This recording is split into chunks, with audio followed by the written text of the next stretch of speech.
Imagine I told you there's a world out there with 330 million people, all of whom look differently than each other, with different backgrounds, different beliefs, very strong ideas for what the world should look like, deep differences, heavily armed, trying to make it work. Welcome back, amazing friends, to the last episode of The Hopeful Majority of 2024. I'm your host, Manu Meal. I'm so grateful for your support, and today we're going to talk about a word, a trend that you've probably never heard before, but I think is going to be one of the most important phrases and one of the most important pieces of work that's going to be happening over the next few years in our country. And that word is called pluralism. Probably wondering, what does that word even mean? But before we get into that, I just want to say how grateful I am of your support, of you listening. We're building this hopeful majority together every Monday across streaming platforms, YouTube, Spotify, Apple, wherever you get your content. You've stuck with us over the last year. And next year, we're going to step our game up. We're going to engage the audience more. We're going to bring on more student guests, more young people. We're going to engage and have a lot of productive conversations because most people in our country want a world in which we can actually listen to each other, talk to each other productively across lines of political difference. And that's what we're doing here today. And that's what we're doing every episode. And so your support, your likes, your comments, your subscribes, your reviews on Spotify and Apple, they've meant the world to me as we keep building this hopeful majority together, you and I. Now, with that, let's get into the last episode of the year, the most important word that you've probably never heard of, pluralism. Let's cue the music and let's wrap up 2024 on a note of intrigue, curiosity, and importantly, good work ahead.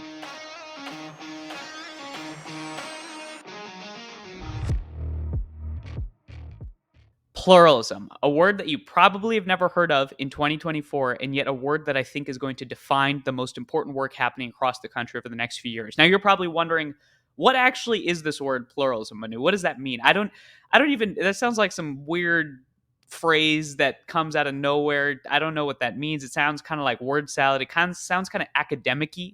Pluralism, in a nutshell, just means we need to be able to talk to people that are differently than us. We need to be able to engage and have conversations. It's a phrase in an intellectual tradition that has accompanied the United States over the last 150 years. It's one of the cornerstones of our democracy. Many of you may have heard the phrase deliberative democracy. It's this idea that you can't have a democracy if we can't talk to each other. To me, it's that simple. And pluralism essentially defines this infrastructure, the society where people have very different ideas, very different backgrounds, Republican, Democrat, Black, white, Hispanic, Indian, different sexual orientation, identities, that we can all come together, not for the purpose of some fake compromise or for the purpose of getting rid of our views or abandoning our convictions, but for the purpose of trying to build something more effective and more productive. This idea of e pluribus unum. Many of you may have heard that before, right? Out of many, one. Well, essentially, pluralism is this phrase that describes our ability to do that. Now, you probably have not heard of this word, but you can imagine why this is going to be one of the most important pieces of work happening over the next few years. Organizations, leaders, you're going to hear and see a lot of them. Organizations like mine, Bridge USA, there's a lot of amazing leaders out there. A lot of them have been at this podcast. You could go to previous episodes, people like Monica Guzman, John Wood Jr., David Gergen, Andrew Yang, different presidential candidates, etc. There are a lot of people that believe that our democracy is at a point where what matters more than our parties, more than our politics, more than even specific policy proposals, frankly, is the fact that if we don't have a society where people can listen to each other, then we don't have anything. So now, with that context in mind, the question becomes, why do I actually think this is going to be one of the most important pieces of work, words that you'll be hearing more and more over and over again? Reason number one. You may have heard this in many other previous episodes. I talk about this a lot. People often ask, Manu, is America the greatest country in the world? Is it the worst country in the world? What's your opinion about this experiment? Here's what I say. I love this country because I believe that America is the most ambitious democratic experiment in the history of humanity. Ambitious. By 2045, the US is going to be the most diverse democracy in the history of humanity. It's going to be a majority-minority country where there will be no race or ethnicity or background that will be larger than 50%.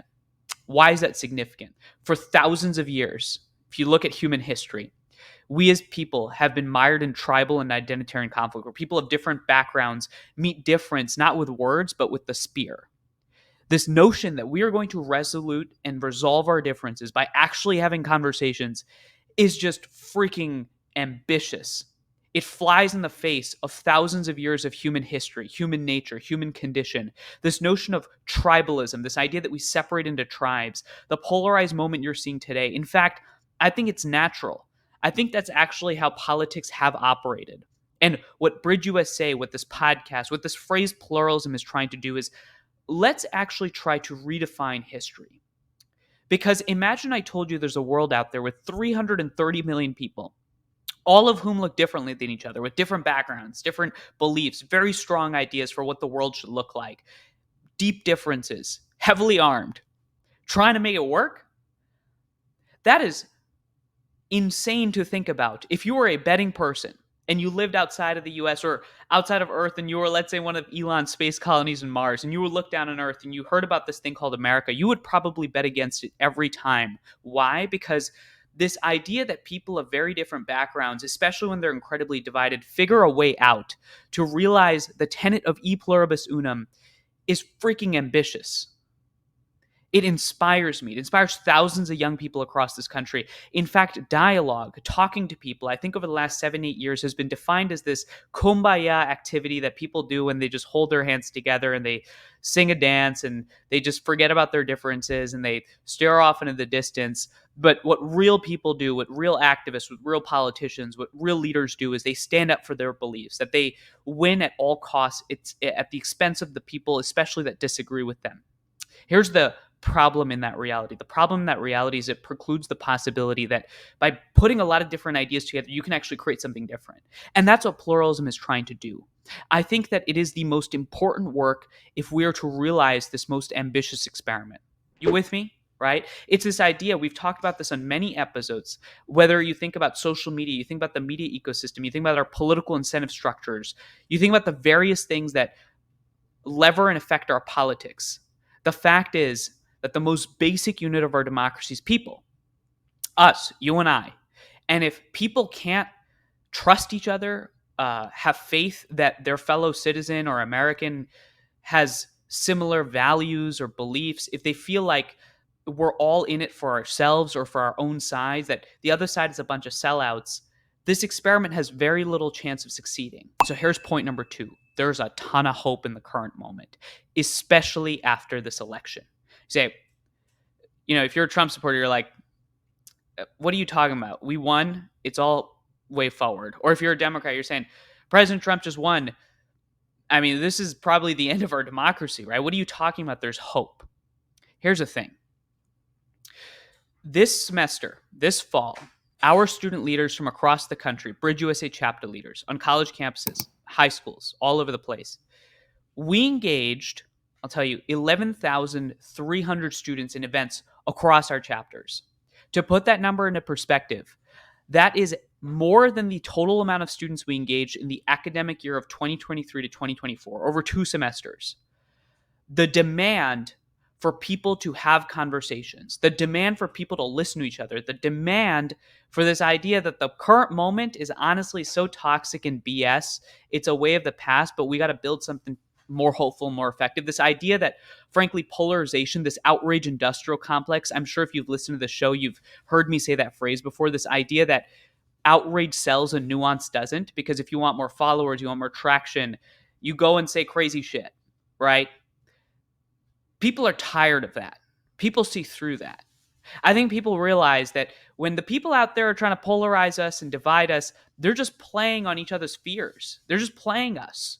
We're being played. When you're scrolling X and you're like, man, that argument makes a lot of sense. This person's a freaking idiot. I'm going to support this person. And you ditch the nuanced reasoning that this podcast talks about, this idea that we have to build this hopeful majority of different thinkers. You are actually giving into the game. I think people are seeing the game. I think most people in this country are ready to buck that reality. So the demand is building for this word pluralism. The way I would describe this moment is nobody had heard of the phrase diversity, equity, inclusion, DEI, before 2020. And after 2020, everyone's doing DEI in some way or the other. Now, whether you like DEI or don't like DEI, the point is that I'm drawing an analogy to another academic-y thing that hit the mainstream. And I think civic dialogue, pluralism, listening to people that are different than us is about to go mainstream. This is going to be the new thing. And the reason why it's going to be the new thing is because of part number 3. Here's part number 3. Part 3, reason 3, I think I'm on number 3, is this. Most people believe that dialogue is impossible until they actually see it happen. I will have actually our Columbia student chapter leaders on in early January to discuss their experience actually hosting one of the most contentious conversations that this country can possibly think of, Israel-Palestine, at Columbia University, and their experience doing that. We also have this at George Washington University, our amazing student leaders there. From our chapter leaders to the attendees, this room is overflowing people. I'm not talking like 3 or 4 people in this small little room. I'm talking 70 to 75 students showing up on a rainy Thursday night to discuss Israel-Palestine at a time when there's protests happening on campus. And here's what we learned. Almost everybody left this conversation saying, I wanted this to happen. I didn't think this could happen, but now I actually believe this is possible. When you can actually meet people where they are and show them that what they've been looking for and what they've been craving for, this new way forward out of our messy, polarized politics, is not only possible, but here. And here's the kicker. You can actually participate in it, whether it's by listening to podcasts like The Hopeful Majority, whether it's joining Bridge USA chapters or other organizations that are doing great work like Braver Angels. We got the College Debates and Discourse Alliance. There's a lot of great people doing a lot of good stuff. But if you can actually act and engage and suddenly you can change this, oh my God. The people that propagate polarization at this and division at this time have no chance. And here's why. Most people think at this moment that the problem is division. The problem is that we're too polarized and we can't solve our differences. That there's too many ideas out there. But here's the fact. The United States has always been divided. Do you think our country just started discussing abortion rights in 2024 or 2020? You think we only started fighting about voting rights in the last 10 years? These have been battles that have been fought for decades. The problem today is not that we disagree. The problem today is that there's a culture of fear that is propagated by a loud, very vocal minority of people from across the political spectrum, left, right, and the middle, that have realized that if they keep people turned against each other, they win. And this culture of fear is created by this small minority of people when the vast majority of everybody else is just quiet, silent, they've kind of given up, they're exhausted, they're apathetic. They're people like you and I who are ready to throw in the towel because they're like, these 10% of people can fight it out. But I think that that silent majority is ready to be elevated. It's ready to go active. And the reason why it's ready to go active is because, as I said, the demand for this work is growing. People actually think it's possible once they see it. And finally, I think that we're seeing some of the most important political leaders of our time actually discuss and engage and talk about the word pluralism, talk about bridging. People that, if you're on the right, think would never do this, and people, if you're on the left, would think would never do this. People like Barack Obama, people like Bernie Sanders on the left, people on the Trump side, people like Vivek Ramaswamy, Elon Musk.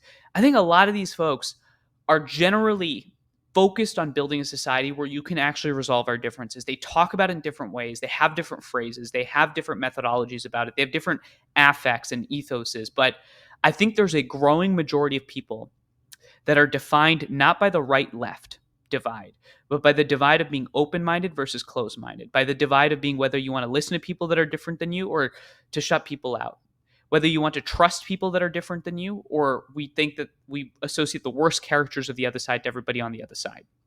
In fact, 2 weeks ago, you may have seen this. I was on stage with President Obama discussing the value of pluralism. You can see the link right here, and you'll be able to see it in the description as well of that talk. And we'll engage people from across the political spectrum because this work is bigger than any one person, any one political party.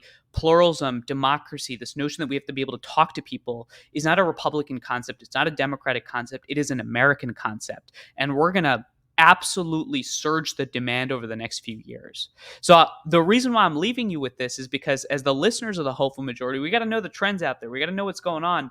And I'm here to tell you that I think the moment for shows like this, the moment for work like this has arrived, and it will continue to grow. And so as you contribute, as you support, as you become part of the Hopeful Majority, as you start elevating and doing work in your communities, as you think about, well, how can I actually have more productive family Thanksgiving dinners? How can I be able to talk to my neighbor that voted for President Trump or Vice President Kamala Harris? Or how can I not find common cause, but understand why people that disagree with me believe what they do, and believe why they engage in certain ways of thinking. When you can get to that, I think it's really powerful.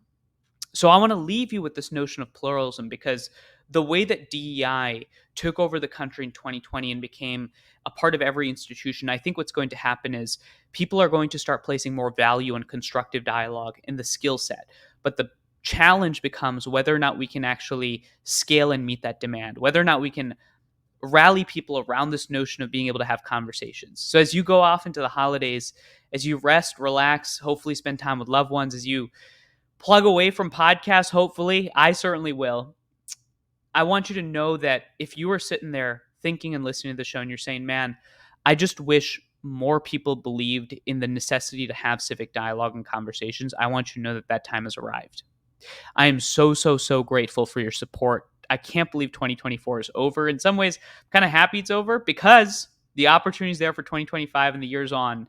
And I am incredibly grateful for the feedback, the suggestions, the comments, and we're going to do a lot more in the next year coming up. We're going to step up our game. We're going to engage the audience more. I want you to hear and I want you to be able to tell me how we can get better, because this show is about all of us. Until then, my friends, I'll see you in 2025. Also, wishing you a happy new year. Celebrate whatever you celebrate. Enjoy your time, but most importantly, get some rest, because we got to build this hopeful majority together every Monday. YouTube, Spotify, Apple, wherever you get your content. Until 2025, take care, my friends. Bye bye.